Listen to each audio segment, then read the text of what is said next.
There's something strange about human nature, something predictable, yet often ignored. We crave what we can't have. We chase what eludes us. And when something is always in front of us, always available, always there, we begin to take it for granted. That's not just a cliché, it's a law of human psychology.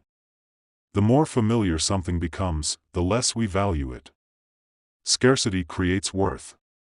Rarity creates desire. And constant presence, constant access, constant availability? That creates one thing: invisibility. This is where Law 16 comes in. Use absence to increase respect and honor. Let's break that down, not just by understanding the words, but by understanding the power behind them. Because this law isn't about disappearing for the sake of drama. It's not about ghosting people or running from responsibility. It's about strategic absence. Intentional withdrawal. The ability to vanish just long enough to make your return unforgettable. Imagine a world where the sun never set. Where every hour of every day, you had light. No twilight. No darkness. No stars. At first, it would feel miraculous. But over time, you'd stop noticing it. You'd stop appreciating its warmth. And then, one day, the sun disappears. For an hour. A day. Suddenly, you feel its absence like a wound.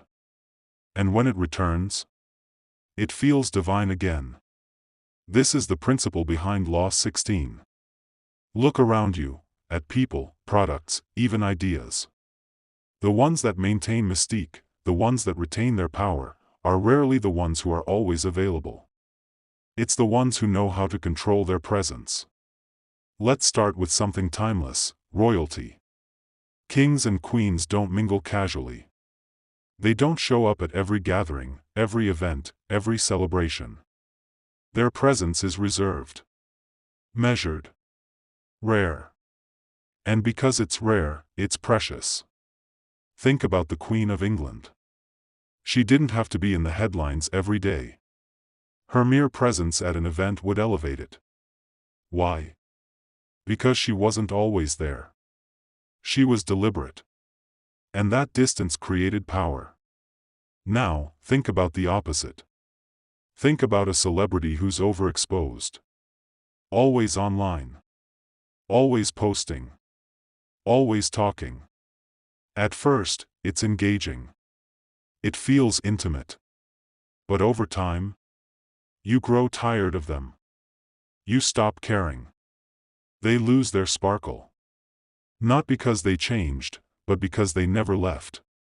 Absence is the oxygen of admiration. When you pull away, you allow others to miss you. To think about you. To wonder about you. And in that wondering, they build an image, a version of you shaped by memory, desire, and imagination. That image often becomes more powerful than the real you ever was. Now, let's look at power through another lens: business. Steve Jobs was many things: visionary, perfectionist, showman. But he was also a master of presence and absence.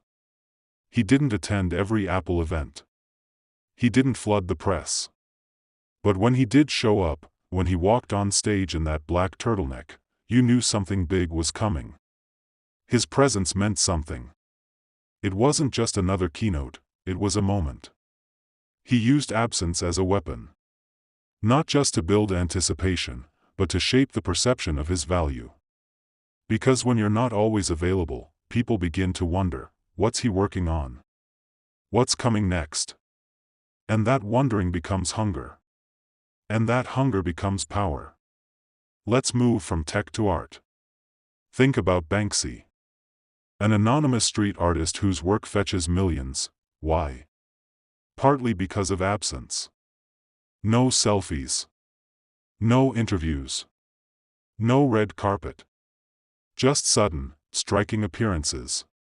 A wall in London. A piece in New York. A stunt in an auction house. And then, disappearance.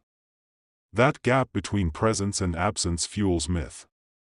And myth is a currency far more potent than fame. Now, let's bring it closer.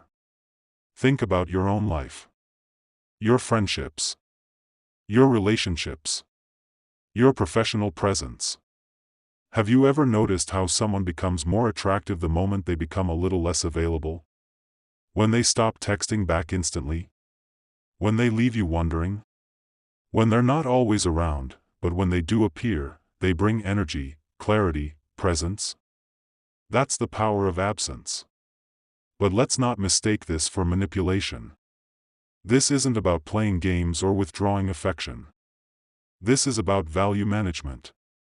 It's about understanding that presence is a resource.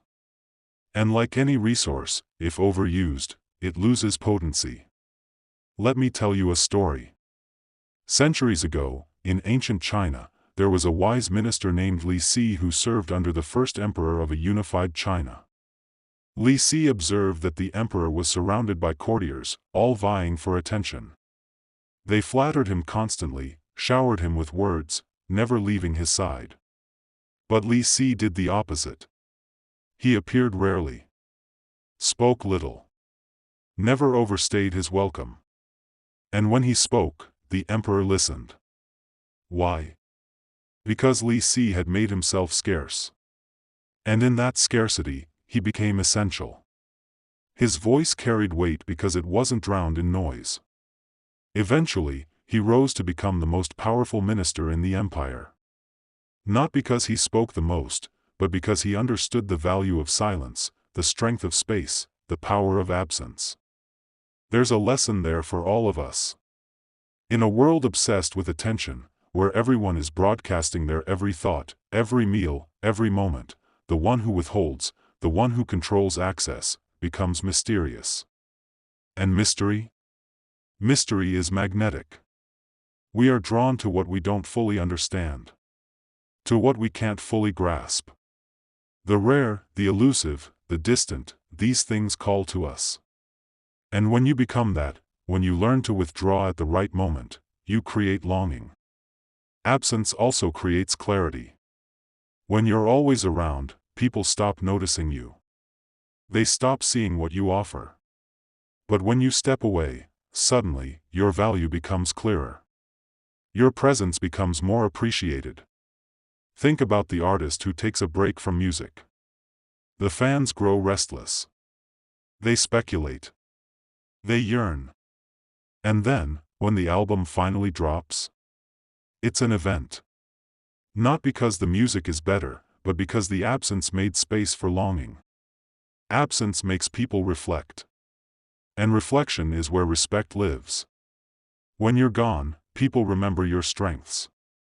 Your contributions. Your influence.